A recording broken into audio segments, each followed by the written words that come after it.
सामावस्था मतलब अगर आप बीमार हैं, आपके शरीर में बीमारियां हैं, आपके अंदर आम दोष है, तो उसके क्या लक्षण होंगे और उससे उल्टा जस्ट सामावस्था के लक्षण होते हैं। तो आप अपने आप को वहाँ से जज कर सकते हैं कि हम बीमार हैं कि नहीं हैं।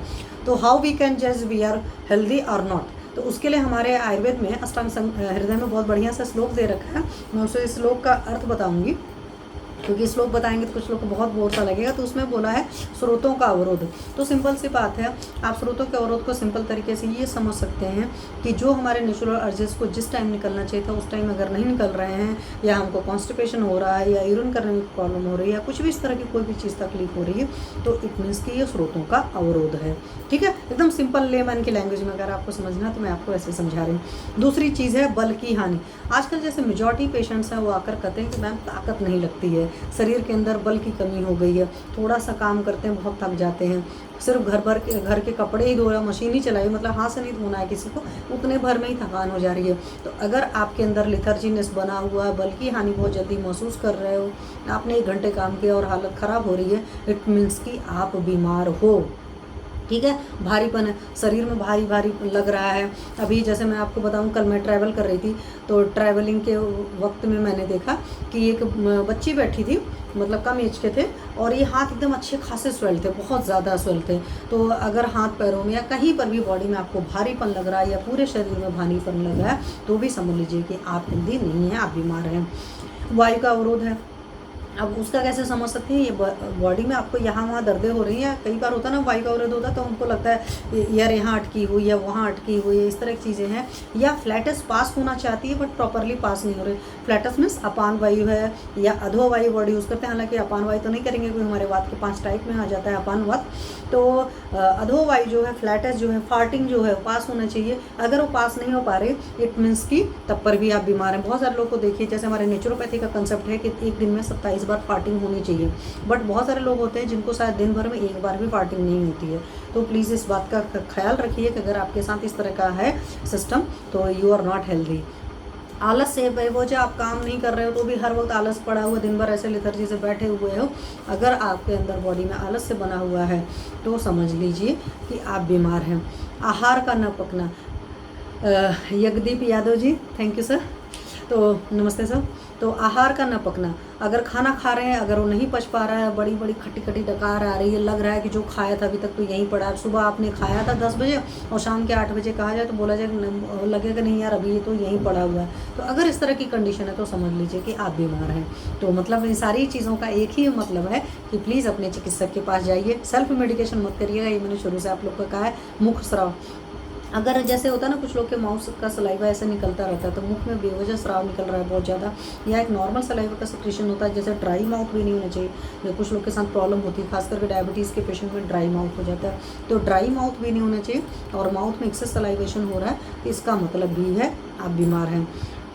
पुरुषादि की अप्रवृत्ति, तो अप्रवृत्ति का मतलब है वही है कि कई बार आते हैं ना पेशेंट कहते हैं हमको 4-4, 5-5 दिन से मोशन नहीं हुआ, या हमको 1 दिन से यूरिन नहीं हुए। हालांकि आपको पता है अलार्मिंग कंडीशन होती है, यूरिन वाले केस में तो तुरंत इंसान अवेयर हो जाता है, लेकिन पॉटी के केस में मैंने कई ऐसे पेशेंट्स देखे हैं जिनका कहना था कि मुझे 4 या 5 दिन पर मोशन आता है। ठीक है, तो अगर यूरिन की या पॉटी की प्रवृत्ति नहीं हो रही है, यहीं पर मैं कहूँगी, क्योंकि मुझे याद है कि कुछ ऐसे पेशेंट्स भी होते हैं जिनको पसीना ही नहीं आता है, स्वेट ही नहीं निकलता है, तो वो भी प्रॉब्लम की बात है।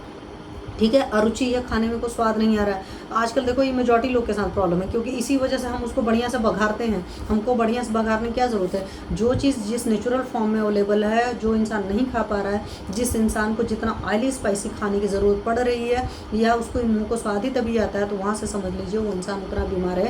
ये मैंने अपने नेचुरोपैथी में पढ़कर रखा था, और हमारे सर कहते थे जिसके घर की रसोई जितनी ज़्यादा स्वादिष्ट बनती है उस घर के लोग उतने बीमार होते हैं। क्यों?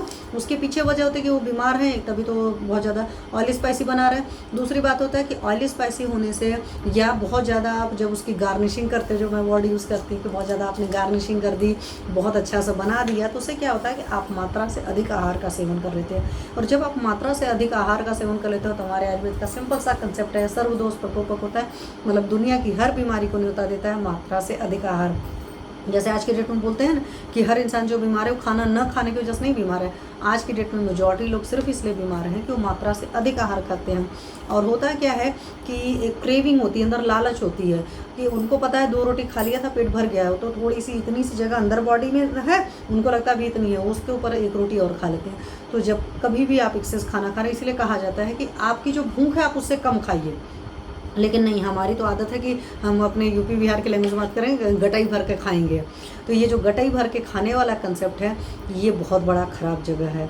ठीक है, तो कम से कम मात्रा से थोड़ा कम खाइए। मैं बहुत सारे पेशेंट्स को बोलती हूँ, मेरे बहुत सारे लोगों को मैंने देखा पर्सनली, वो मात्रा से अधिक आहार करते हैं। कभी भी आपने खाना खा लिया, खाना खाने के बाद आपको भारी भारी लग रहा है, प्रॉपरली सांस नहीं आ रही, उठने बैठने में तकलीफ हो रही, चाहे छोटा बच्चा है, इट मीन्स आप समझ लीजिए आपने मात्रा से अधिक खिलाया है। तो हमेशा कोशिश करिए थोड़ा सा कम खाइए, और बहुत ज़्यादा गार्निशिंग करके अपने बच्चों को खिलाने पिलाने की कोशिश मत करिए। यहीं पर अपना एक्सपीरियंस मैं और शेयर करूंगी। कुछ बच्चे होते हैं, उनको कफ़ की बहुत ज़्यादा प्रॉब्लम होती है, चॉकलेट खाते रहेंगे, आइसक्रीम खाते रहेंगे, और ऊपर से माँ बाप क्या करते हैं कि खाने को बहुत ज़्यादा फ्लेवरिंग एजेंट डाल करके या बहुत अच्छे तरीके से बना कर 10 तरीके से उनको बनाकर खिलाते रहेंगे।